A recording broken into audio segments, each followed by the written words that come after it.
I'm just down here in the grass taking a picture of the back of her head. I love the back of a bench.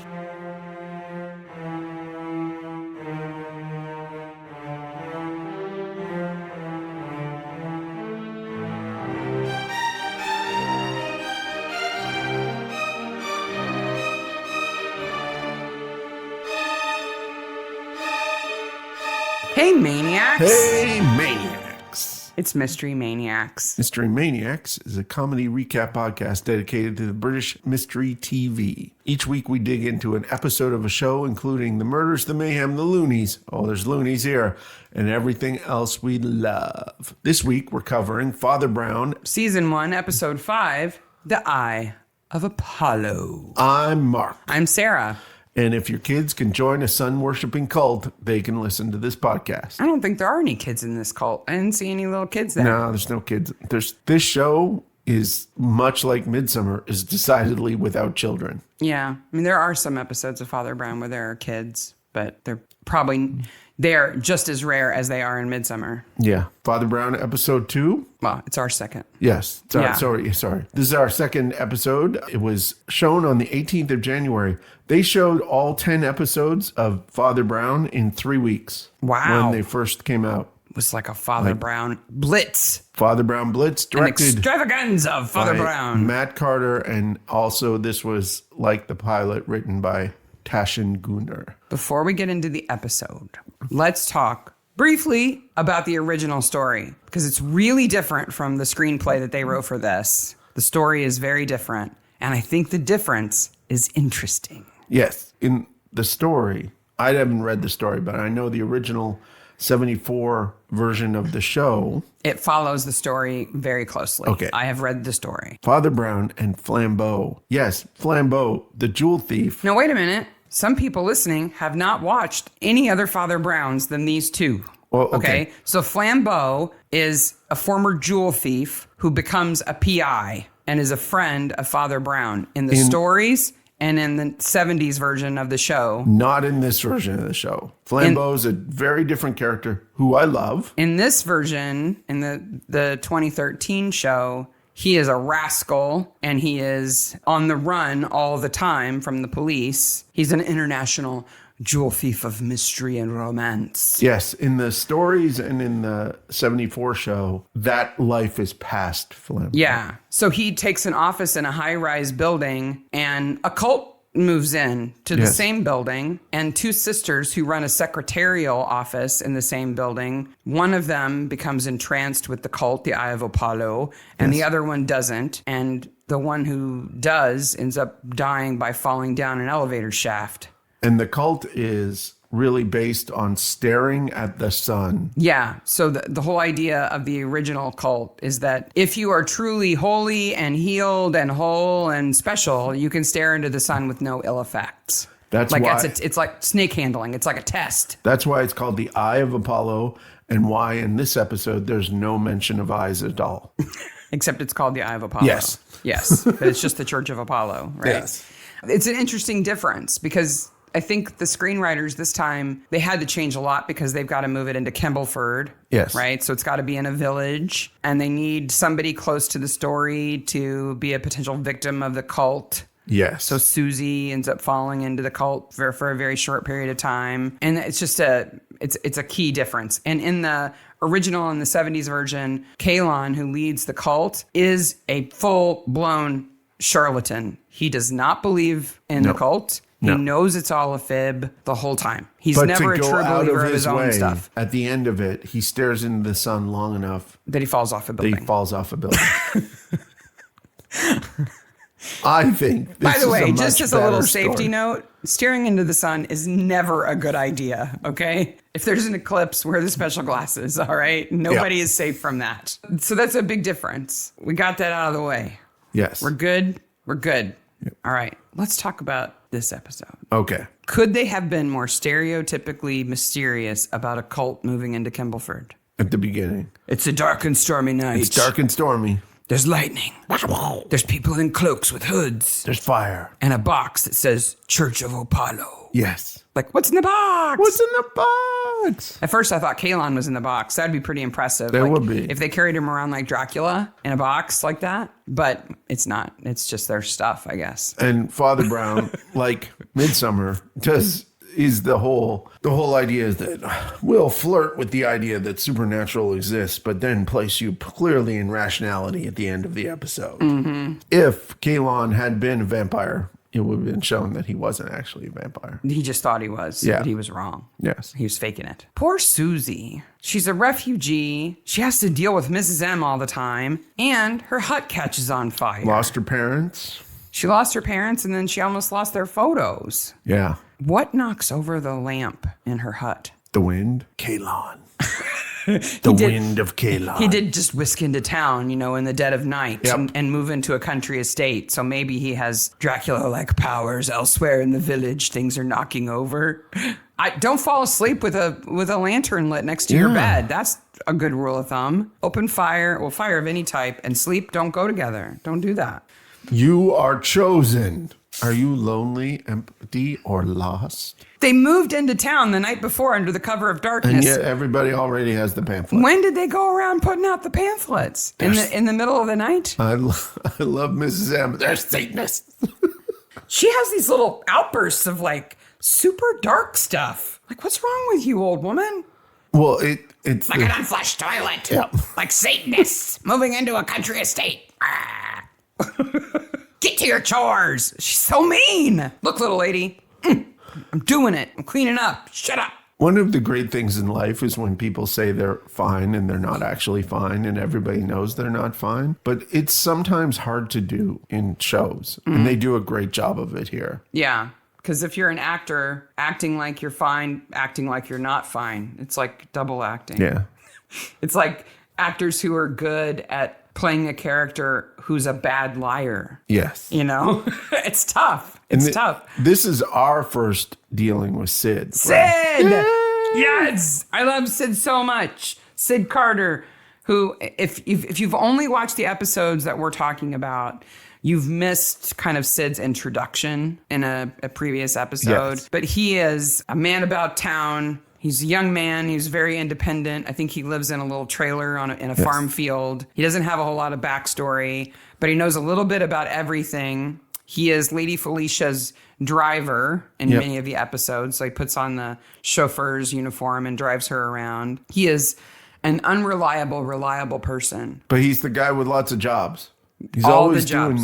Always He's entrepreneurial. Yes. And today he's going around fixing people's electrics because of the storm surge and Kalon's influence on the electrical grid, apparently. Yes, jack of all trades. Oh, he's always scheming for a buck or a free pint. Or There's many episodes where he convinces Father Brown to go down to the pub and have a pint. And not a young lady goes by that he doesn't have a look at. But they look at him too. Oh, yeah. I like him so much. He's so fun. But he's a loyal person. He's a good person. Yep. If he found a $5 bill on the street, he would look for who owns it, but not very hard. Well, not to fast forward to the end, but at the end, he is, like Father Brown, heroic. Yeah. He's definitely doing the right thing. So the Boy, that's a lot of canvases of the same thing. My notes say, I thought the sun canvases were the result of the most boring painting class ever until I noticed that they were ever so slightly different from one another and accompanied by the worst cello playing ever. Okay, that woman was introduced to the cello today. Yes. Just drag the bow across it real slow. And don't fret anything. And then go the other way real slow. Which is hard to do, okay? Playing a bowed instrument is a difficult thing, right? But 10 minutes of it, you can usually make some sound. But she actively doesn't touch the frets. I think they said to her, this is a really expensive cello. Yeah. Don't break it. I just kept thinking, what a hassle to wear an ankle-length dress and have to get your legs around a cello. Yeah. Can't be easy. But the pictures, they're identical, except the sun is a little bit up, a little bit up. in the sky. Yeah. Like that's all they're there for. Like if you've never seen the sun rise, this is what it looks like. But maybe later they put them in a different order and it's going down. Ooh. What if they were in a completely random order? Oh, the sun's up, it's down. Sun. It's up, it's down. It's jumpy sun. What is this thing anyway? Is this a recruitment drive thing here going on? I think it's a combination recruitment drive, and we are here in your village. Let us introduce ourselves to you before too many rumors are about who we are. Okay. Which is smart. Head it off at the pass, you know. Make sure everybody knows you're not like gun-toting loonies. Yes. Living in the Lord's estate down the road. And we want to, okay, let's just say this off the top. If you're a gun-toting loony, we're not making fun of you. Yes, we are. Okay, we are. But I'm not worried about offending gun-toting loonies. Just don't come to my house. I don't care. if you're a member of the Church of Apollo, we're here to help you. If you're a member of the Church of the Candy Corn Megaphone, we can help you get out of it. So that symbol is a candy corn megaphone. I don't care what anybody says. That's what it is. We're going to get there. But it's everywhere. It's on the little flyers. It's on all their robes. Yep. Like, where can we put the candy corn megaphone? We're going to put it there. Okay. All the time that this is happening, I'm looking at where they are. It's a beautiful estate. Yes. So it's the Sudeley Castles and Gardens in the Cotswolds. Oh, okay. A couple of things of interest here. They do archaeological digs as tours.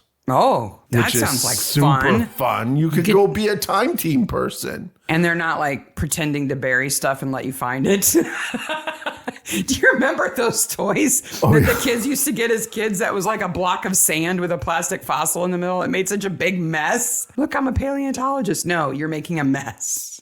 But what I want to go to is they have these animals that are hedges.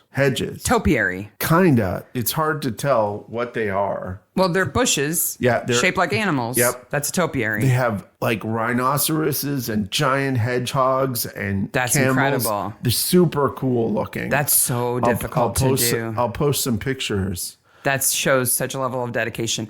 Well, and there's a really beautiful, like, it's not, I don't know if it's a hedge maze because it's only about knee high. It may just be a really ornate, like knotwork hedge, but it's beautiful by the water fountain. They have all these incredibly gorgeous animal sculptures. So we're not supposed to believe that Dominique, the lady of the cult, owns this place, right? No. Like they're renting it, they're leasing it, but it's her money that's paying for it. But what I noticed Where were they before they moved in there? I was somewhere with those other two ladies. Okay. The other thing I noticed is there are ruins here. Mm. So whenever I see a ruined church in England, I'm thinking dissolution. Yeah. Henry VIII did that. It's his fault. So there is there is royalty attached to this place in that there's especially Richard III, there's references to him here. But I thought it was interesting that there was a Catholic at a cult activity in a disillusioned church. They were trying to do something there. I don't think you could be a Catholic in England and not occasionally end up someplace where a monastery was dissolved. What's the past tense of dissolution? Where it was dissolved, where it was destroyed by Henry VIII. Also, the thing I don't like about this cult, both here and in the original, is my British cults come in two flavors. They come in the crazy Satanist big parties in the mansion cult. Mm-hmm. Okay, like what's his name? Bald guy, Aleister Crowley. Like that's one type of cult. Mm-hmm. The second type of cult is the people who put you in wicker men and are the pagans. Yeah. Those are the British cults. Not just pagans, not regular pagans. Not regular culty pagans. We're talking about they're not real. If you're a regular pagan. That's fine. That's fine. That's not what we're talking about. But if you put people in wicker men and burn them. That's not fine. It's not fine. That's bad. But pagans don't do that. That's English cults to me. Yeah. And this is a bit of an American cult. You think so? Yeah, it's a bit of a Western cult to me. Well, where do you think England is? Well, know what you mean. Yes. It's got more of an American flavor to it because it's so lame. Like, it's based on this concept that just doesn't make a whole lot of sense. Yes. Kalon's robes are much nicer. Did you notice how much nicer they are than everybody? They are robes that would be made for a cardinal. Yeah, they're super nice. That's what they are. And then they've embroidered their candy corn megaphone on them. And he explains his story. And then he does some great cold reading on Susie, which includes, do you feel the warmth of your parents sitting here in the sun? Yeah. Like, clearly. What would they do if they were holding an event like this and it was totally overcast? Yeah. Do they have like a lamp that they call the sun that they just wheel out, or pretend the sun is out and you're looking at it? But I'm different than your religion. I have proof. No, you don't. No. No. You have proof that in 93 million miles, the sun's heat doesn't dissipate. That's the proof that you have. Yeah. Kalon had this vision when he was shot in the head by a sniper during the war, right? And he should have died. If a bullet goes through your head in one side and out the other, should have died. You should have died. But on a rare occasion, people do get that kind of injury and not die. There was a dude who got like a piece of metal rebar through his head and lived. Yeah, there's a whole bunch He was wackadoodle afterwards, but he lived. Whole line of scientific inquiry, which is, oh, you had something really bad happen to your head? Can we test you now? Yeah, and you lived? Let's figure you out. He got shot, and then afterwards he says he got a vision, yes. Right? And the ancients, I don't know who the ancients are. They're the old ones. Oh, do they live in the sun? Yeah, I guess. They like hot stuff, huh? I guess. They should have chili peppers as their symbol Maybe. then. Or a sun. I don't know. Why not a sun? In the original show, it is the sun that his symbol is. It's not the candy corn megaphone? No, it's the sun. But that's when he had his big revelation and started the church. At this point, if this is 53, then we can assume that it's been about 10 years, but he spent maybe a year or so in recovery, maybe. And so then he started the cults. And he's got his cold reading really done well. And what Father Brown calls Barnum statements, he talks about vague things. Everybody has you miss parents. your parents. She's clearly a refugee. She's got an accent. So, and she's sentimental about her parents because what they used to call her versus feel what like people you're call missing you. your old home. Yeah, like who wouldn't? Of course. That's why he asked her name. Yeah. Zuzanna. Zuzanna. Oh, Zuzanna. Don't you cry for me. And Father Brown has him all figured out. So let's talk about Dominique. Yes. She of the cello. She's my astral partner. Am I your astral partner? No, you're my wife.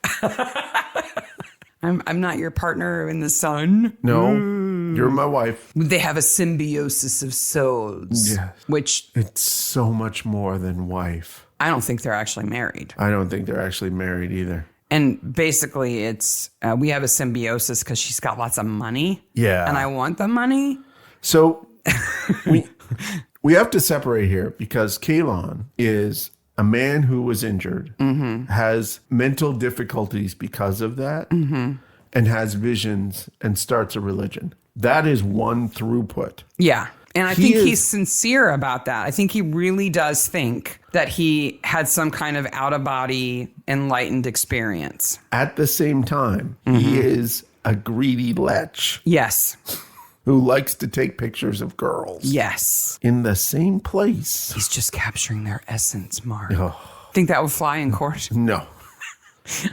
But Dominique had her husband and her sons die in the war. Yeah. So she's clearly a vulnerable woman with a lot of resources, and he took advantage of that. Yes, he clearly did. And has since taken advantage of some other girls who have come into the cult, and she knows all about it. I'm not looking for your money. I'm looking for your daughters. They greet the sun every morning. Yes. So like yoga. They must have an almanac. Maybe. So they can see when it's going to come up. This would really suck in the wintertime.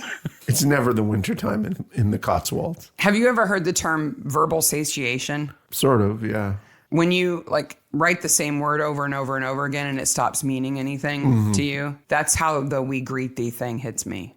Yeah. The first time they say it, it's we greet thee. Like Hello, son. We're greeting you. We greet thee.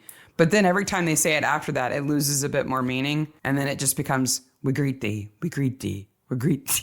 Yep. It's such a strange thing to say over and over again. And it's not even easy to say. And clearly it's kind of a reference to yoga and Yeah. the Easternness of some of these cults and things like that. What would Not you- that yoga's bad or No, no, that no. Eastern religions are bad, but they certainly take those They're things. taking inspiration from those things. So if you were going to have a cult and part of it was the sun and you had to wake up in the morning and say hello to the sun, what would your phrase be? What would you have people chanting as the sun came up? Get the hell out of bed. Time to get up, time to get up, time to get up, time to get up. Sarah, it's time to get up. All of your followers would say, Sarah, it's time to get up. Yeah, kind of. Oh, so you're going to form a cult just to wake me up in the morning. That's kind of cool. Except I don't want all those people in our room. No. No. For the new listener, I am a morning person who leaps out of bed. Oh, yeah. You're like, hey, it's time to get up. Yay. Feet on the ground. Woo. Sarah is not. I get there Yep. pretty quickly. I've turned you into a morning I person. like being up in the morning. Yep. It just takes me a few minutes to get there. And you wake up and you're on. Well, it's Sunday. We slept in till 5:45 this morning. We're nuts. I get up earlier on the weekends because I'm more excited to do the stuff that I want to do versus the stuff I got to do for work. Though I have to tell you, 2:30 in the afternoon, I'm a walrus on the couch. You turn into a potato. Yeah. Speaking of potatoes, Father Brown's playing with his food, and I have in my notes, is he building the Devil's Tower? Yes, it's very much a Close Encounters of the Third Kind of. He's drawing in his gravy. It's breakfast, isn't it? Yes. Why does he is have it gravy great? and veg for breakfast? I don't know.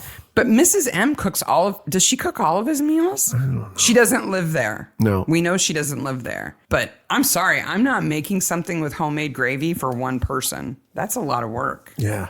Especially if he's going to play with it. I love that Sid says so Susie has gone to the cult, right? Yep. She's gone to check it out. And Sid's like, we gotta go get her. We gotta sneak in, grab her, and get out. And Father Brown says, there's a word for that. And Sid goes, brilliant. He says, kidnapping. And then they proceed to do that exact thing. Well, they don't like throw her over their shoulders and carry her out. They try to persuade her to leave.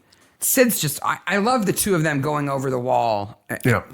I love that. I love Father Brown sneaking around because he knows he has a bit of protection as a priest. If he gets caught, everybody in Kimbleford's going to go, oh, that's just Father Brown. That's just what he does. Like, if he was creeping around your house, you might feel a little bit different. But, he's creeping around there. If Valentine caught him doing that, he'd be like, you get out of here, Father Brown. It would be finger wagging. Wagging his finger. Yeah. Yeah, like, you naughty guy. You know better. Angry painter is angry. Adam. Yes. Poor Adam. He's got a burned arm.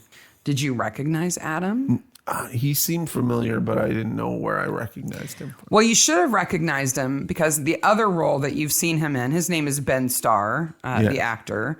The other role you should know him for is in Midsummer and The Sting of Death. He plays Noah Moon. Oh, that's right. Who is another weird, artsy guy. Culty kind of thing. That's right. That's the same actor. Yeah. He was also in that movie Eat Local. Do you remember that? Yes. With the vampires? There's vampires in a small town in England. Yeah, well, it's got Mackenzie Crook in it. It's got Annette Crosby in it. It's got Tony Curran in it. It's got Dexter Fletcher in it. I mean, everybody is in that movie. It's really good. If you haven't seen it, Eat Local. It's a fun, weird movie. Yeah. They do a lot of vampires are the good guys. They do a lot of world building that doesn't pay off in the end. But it's fun. That is fun. It's brain candy. It's a movie that should have a sequel but doesn't. Yeah. And he's been injured in the war. Adam has. And he thinks that the cult's going to heal him. And he's frustrated with Kalon because he sees Kalon stepping out. Mm-hmm. And he's in love with Dominique. Mm-hmm. So he thinks that they should kind of get rid of Kalon, I think. But I think he's also starting to doubt the cult's power, too. I think they convinced him to join, saying that the sun would heal his injuries, and he still has a limp. He's still in pain. It's not working. So not only does he think that Kalon is a fraud who mistreats Dominique, but he thinks that the whole cult is based on a fraud. So then Father Brown makes reference to those law thingy. Yeah. you know. And then Dominique takes a bath with Dutch angles. So let's talk about her murder. Yeah. Because it's confusing to me. Okay. So. Oh, okay. Because I really like what happens here. We haven't mentioned this, but this is a spoiler podcast. So if you've never listened before, we're about to ruin it. So if you haven't seen the episode, go watch it, come back, or we're going to spoil it for you. Okay? Yep. Okay. You've been warned. All right. So in reality, she gets whacked over the head, right? With Kalon's cane, which has a metal ball on the end. Bonk. Yep. That would hurt. But that doesn't kill her. So he dumps her out a window. Yes. Okay. It's a second-story window. Yeah, that's the problem I have with the I like the part that he thinks he's killed her, and then she wakes up and he has to think fast. Mm-hmm. I like that part. Mm-hmm. The throwing out a second floor window doesn't work. No, and you know, because she's so far from being dead that she can scream for help and stuff and is up and on her feet. Yeah. So there's no reason to think that a little bit more damage is going to kill her. And pushing her out the window from that height onto pea gravel, which is kind of soft to land on. That being said, we wouldn't want any of this to happen to us. No, but I just don't think it would kill her. And I think she'd be laying on the ground going, Kalon did it. Yeah. Because she would know exactly who hit her and who pushed her. Yeah, yeah. He should have done something that was a way more a sure thing. Yeah. You know, whacked her on the head a few more times. Or it should have been like 3 or 4 stories up. Yeah. Yeah. Yeah. I just don't think falling out that height would kill you. It might hurt you, but I don't think it would kill you. But we don't know any of that yet. All we know is there's Dutch angles and Dominique is screaming, and yet Kalon is outside the door. Mm-hmm. This is the locked room mystery. And once you know how he does it, it's so clear that he's doing it. Yes. He's a very good actor. His name is Michael Maloney. Yeah, he's fantastic. He's been in 2 Midsummers. He was in The Lions of Coston and Masterclass both. Remember in Masterclass, he was the overbearing dad? Yes. But he does that double fake, right? He's an actor pretending to be a character who's pretending to lie. And yet he does. And he goes from rage. If you're watching him close, you can tell he's faking it at the door, pretending that it's locked. Yeah. He goes from rage to no rage really well. Oh, yeah. But he has those eyes. He can open his eyes like double wide and not blink, and they look maniacal. So he sends Father Brown away to get the key, even though the door isn't actually locked, and pretends to be like, Dominique, open the door. And Father Brown goes to the slowest key glancing thing. Yes. Just it's a very good locked room method. It's totally believable, and you see it happen, so you know it could happen. Now, and you knew she was alive. Yeah. Now his office has to be a good distance away, but because he needs the time, I think he'd have to be super fast. They moved in really quickly and set up everything. I think it was already furnished. I would hope so. And they just moved the trunk of stuff in. Okay. There's a thing in Dominique's room that I don't know what it is. Yeah, it's weird. It's at 4117. You can see it. Yeah. You can see it in every shot of her room, but you can specifically see it in that shot. So if you want to scrub through and find this timestamp, it's almost like a canopy. So it's like a fabric on like a wire frame at the top that looks sort of like an umbrella. Yes. And then it's got like a curtain that hangs down all the way around. But it's in the corner of her room. It's almost like a giant bird cage that's covered. That, or it's like a changing tent. Like if you in Victorian era, if you went to the beach and you were they didn't even get naked and put on their swimsuit. They already had it on. They would get it. They would cover up just to take like their shirt and skirt off that was over their swimsuit, because it was indecent to even take those off in front of people. Yeah. And so they would have these little changing huts, and it almost looks like that. Yeah, it's very weird. But I don't know why you would have that in your room. I don't understand. If you're listening to this and you know anything about this, or have been to that, let us know what you think it is. Yeah, that estate. And you'll post a picture of it? Yeah. Okay. I'll post a picture of it. So Susie's going to be initiated. Okay, before that, I have a question. All right. Who gets to decide whether you get last rites or not? Because this woman is not a Catholic. Yeah, but I think... By the way, like the seal of the confession, Last Rites is like every detective novel writer's dream. They're like, how can we get a priest over here? Oh, yeah. How can he have an excuse to be right next to the body, checking it out, And everybody kind of steps back and leaves him to it. My impression is that a priest doesn't take the chance. So it can't hurt you, but it might help you to do the last rites. Okay. If you don't believe, it's not going to do anything. But if you do, it may mean that you don't go to hell. Maybe. Yeah. And that's a big deal. Yeah. If you believe in that. I guess. Right? Valentine shows up and explains the situation as a riddle.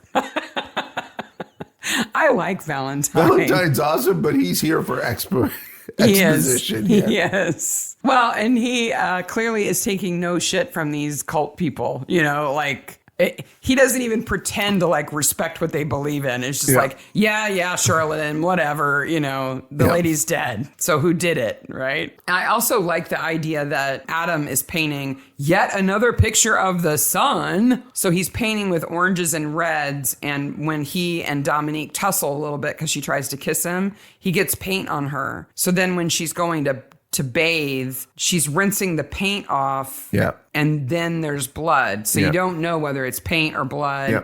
And they find the paint on her and they know it's from him, and so he gets framed for it. Did you notice every time Kalon arrives, there's a sound effect? No. Yes. What is it? It's like when What? he comes into the room, every single time he shows up, it goes, I don't believe you. Are you serious? Yeah, I'll play the sound. How did I miss it? I'll play the sound right here.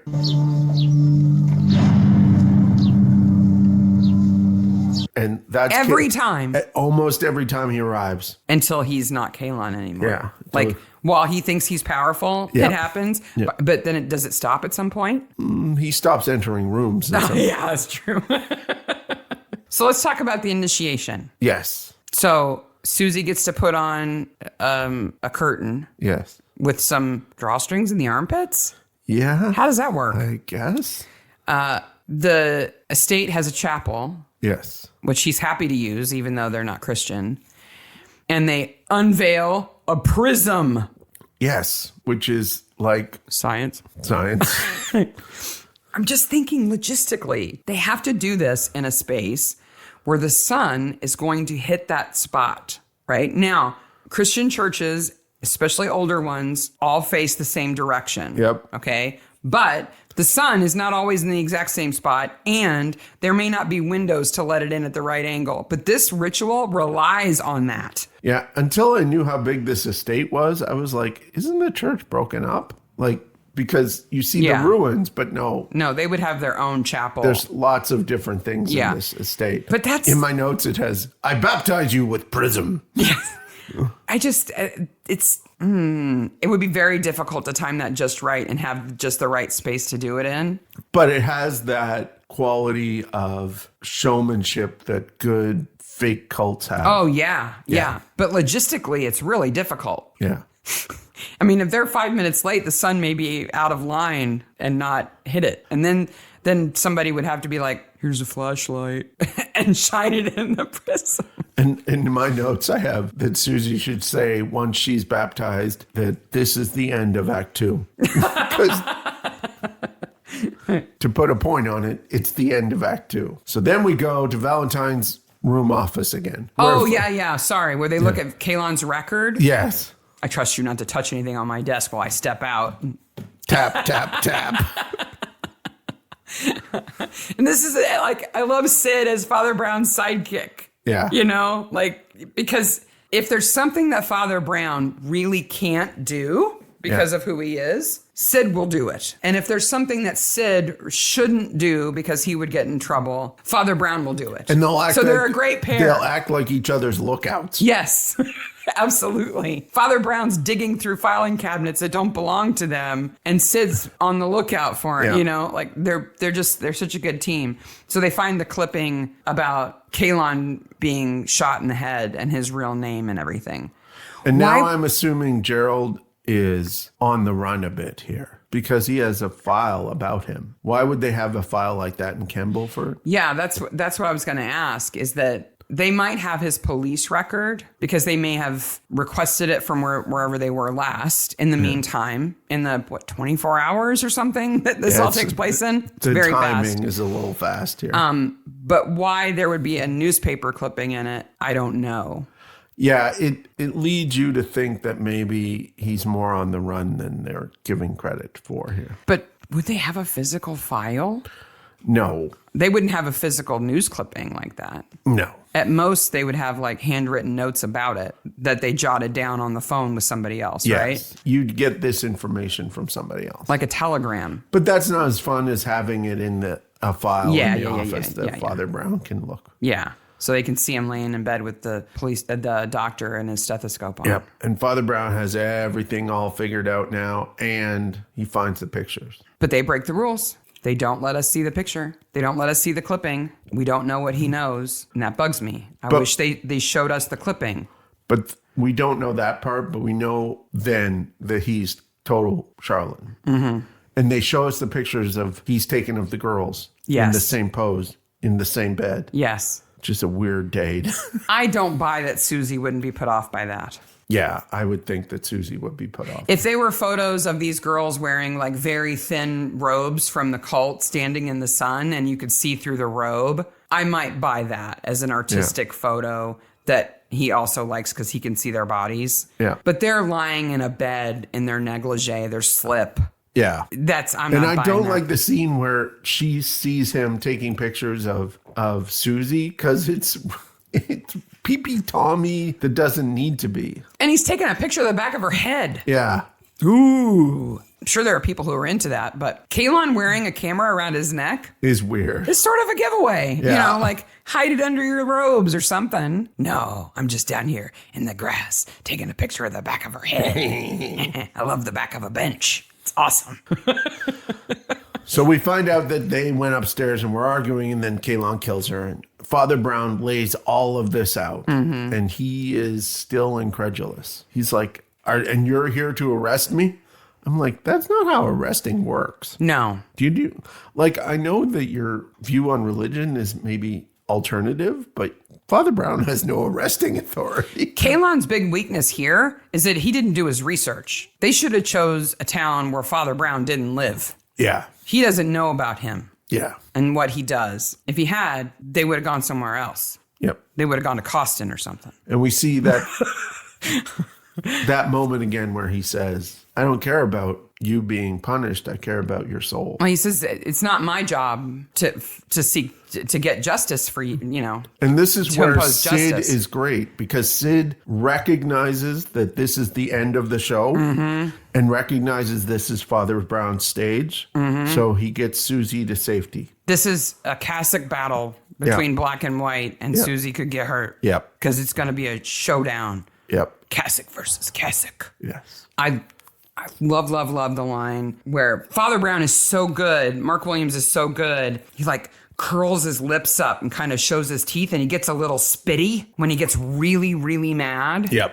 He's like, there are no astral spirits. And Kalon says the man who believes in a virgin birth. And Father Brown kind of goes, oh, he kind of got me on that one. Yeah. He's like, given, but you're still bad.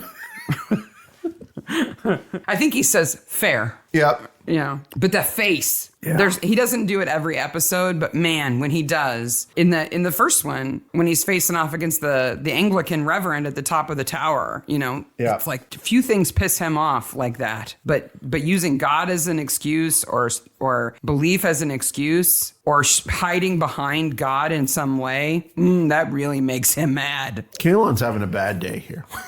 Well, so when Father Brown confronts him and says, what your symbol is the stethoscope. What you saw was a bright light as a result of a brain injury, or it was a light being shown into your eyes. Yeah. You didn't have a revelation. That didn't happen. Do you think that Kalon / Gerald knows that? Does he know that this thing that he's built is based on a misunderstanding he had because of an injury? Now, in the latest, I think it's the latest season of Father Brown, Kalon comes back. Yes, the children of Kalon. I want to watch that episode again because I want to find out if he's repentant. He is. I think he pretends to be, but I'm not sure he actually is. Yeah, but he definitely admits that he didn't actually get a revelation. But in this scene, when Father Brown is confronting him, do you think he's learning something from Father Brown? Like, oh my God, you're right? I think he has an epiphany of doubt. Wow. That's the deepest thing I've ever said. Like maybe it was kind of niggling at him for a long time, and now he's being confronted with it, and he has to accept that that's the case. Well, if Kalon isn't anybody, he is a person who gets up when you gets very upset when you point out the fallacies in his life. Yeah. So much so he kills his astral partner. Yeah. And they were in symbiosis with one another. Yeah. You think that would have hurt him too? I would think so. So the revelation and then the symbol is the stethoscope. Yep. Right? I don't buy that. I don't either. It doesn't really look like that. Yeah. It's a stylized stethoscope. Yeah. It's candy corn megaphone. So. But he gives him a hug here. Like, that's. He holds him. Yeah. That's the difference between Father Brown and detectives and other shows. That's what his priesthood does, is that he does stuff like that. Yep. Like, let me hold you because you're a human and Poirot is not and you're gonna in hug pain. anybody. Oh my God, no. Poirot would be like, you disgust me and walk away, like arrest him. Poirot leaving, trying to leave the Orient Express. I have to hug you all first. Yeah. I pity you because of what you've been through.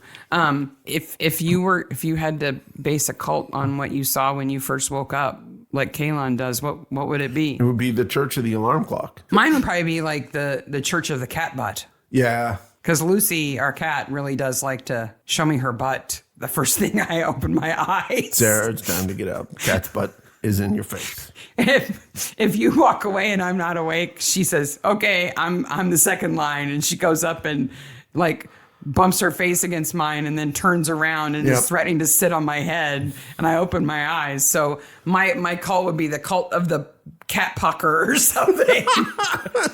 The asterisks. And I don't want to know what the We Greet Thee version would be of that. Like everybody holds a cat up. We smell thee. We smell.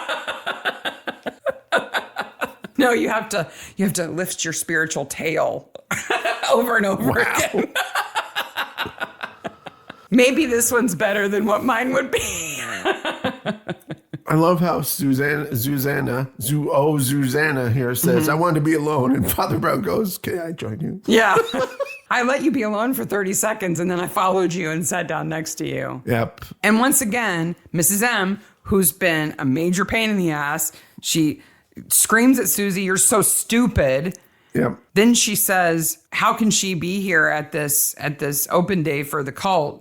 Her chores cannot be done. Yep. Like, she's totally so mean. She's just nasty. She treats her like a second-class citizen. And then she's like, here, I made scones. Like, her scones fix everything. Yeah. And plus, this woman's making scones all the bloody time. Father Brown needs to be like 300 pounds or something. And then Sid is awesome. Sid says, word around the village is you stole the recipe. And then Susie brings it home by saying, oh yeah, I heard that too. And then she snatches him back.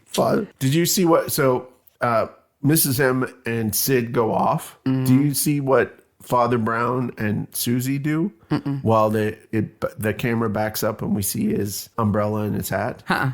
He breaks his scone in half and gives her and half. Shares it with her. That's nice. Yeah. That's who he is. He's a good person. And that is the eye of Apollo, which has no eye. Neither does Apollo. I just wonder the whole time, like, if you make up a religion like this, if you invent a cult, how do you decide what all the rituals are going to be, what the outfits are going to look like, what the rules are? Like, do you just make them up as you go along, or do you decide all that stuff in advance? Like, I don't know.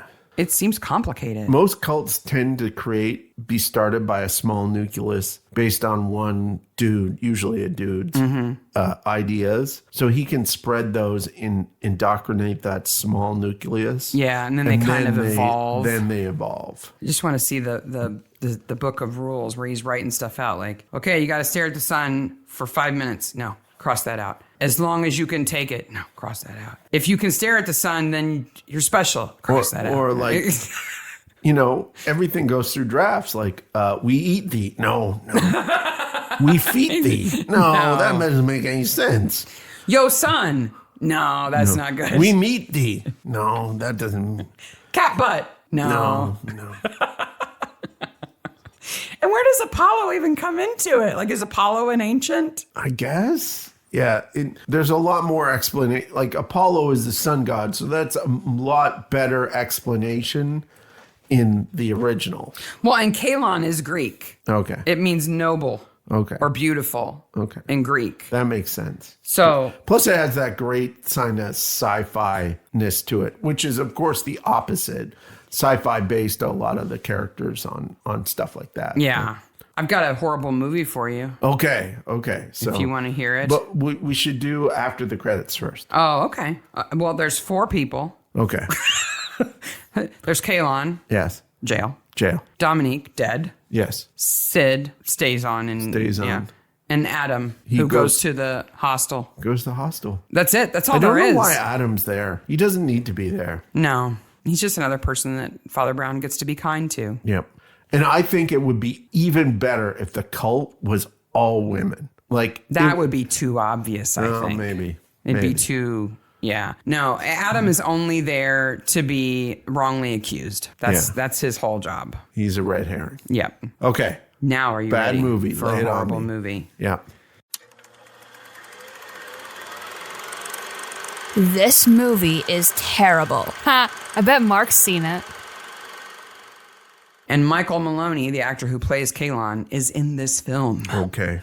It's from 1997. 97. Okay. The inmates of an asylum are subjected to experiments using collective consciousness and surgically implanted chips in an attempt to create perfect citizens. Is this okay. Is this a movie set in the future? No. Okay. No. Who's in this movie? I'm not going to tell you that yet. Okay. I'll give you another hint, though. Okay. I'll read you this bit from an IMDb review that I thought was really great. Okay. There are martial art fights, seducing sexploitation, horror elements, crazy zombies just walking around, and even modern dance theater scenes. Wow. How have I not seen this movie? The whole senseless mixture of weirdo elements cannot bring light into the darkness, but only leave the watchers confused about this very strange film that nobody really needs to see. 97. I'm sure I would have seen it. I don't know. Do you submit? Do I get another hint or do I? I'm only going to give you more hints after you say you don't know what it is. Okay, I don't know. Because if I got to tell you actors, I don't know what it is. Patrick McGowan is in it. Okay. And Amanda Plummer is in it. Oh. And if you can't place Amanda Plummer in your head, listeners, she was the screaming lady in Pulp Fiction. Yes. In the bank robbery. Well, sorry. She was the screaming lady. She's always the screaming lady. She's also the sister in... So I Married an Axe Murderer. Where she screams. A lot. And she's a crazy killer. Yeah. No, I don't know what this movie is. It's called Hysteria. Hysteria. Yeah. No, I don't know this movie. Yeah. I'm really surprised. Yeah. Because now you're going to watch it. One for me. Yeah, definitely. Whoop, whoop. All the other actors in this episode are a bit young to have made any bad choices in movies when they were younger. Though I will say I learned that Alex Price, who plays Sid, yes, though he is 10 years younger than me, our birthdays are only a day apart. Oh. I like him. And he was on the show, and then he was off the show, and then he came back, and he was off because he went and did theater, right? Well, he went to play Draco Malfoy in the Harry Potter and the Half-Blood Prince, I think it's called, Broadway show. He can sing. Wow. And he was also Proteus in Penny Dreadful. Do you remember that? He's basically Frankenstein's monster. Yes, in Penny he was Dreadful. In Penny Dreadful. Oh, he's so good in it. But it broke my heart. He's so sad. He is very sad. Why have I not seen Hysteria? Sweet Jesus. I need to watch this movie today. So that, dear listeners, is The Eye of Apollo. Our next Father Brown episode, our third one in this little group of episodes, is season 1, episode 6, The Bride of Christ, where we will see Sister Boniface. for the first time. For perhaps. Because she was not in the train station. I don't care what you say, that's not her. We'll discuss that. Okay. To the death? No. To the death. Some other people have weighed in, and we will bring those things Yes. up next week when we talk about it. And there was one person online who's just like, no. That's their entire comment. I agree with that person. I was like, That person is correct. It's not her. No. Another thing that we'll do next week, besides pit fight about Sister Boniface in the train station, is we will tell you the watch list for October. Yes. For Halloween. spooky. Bye, Maniacs. Bye, Maniacs.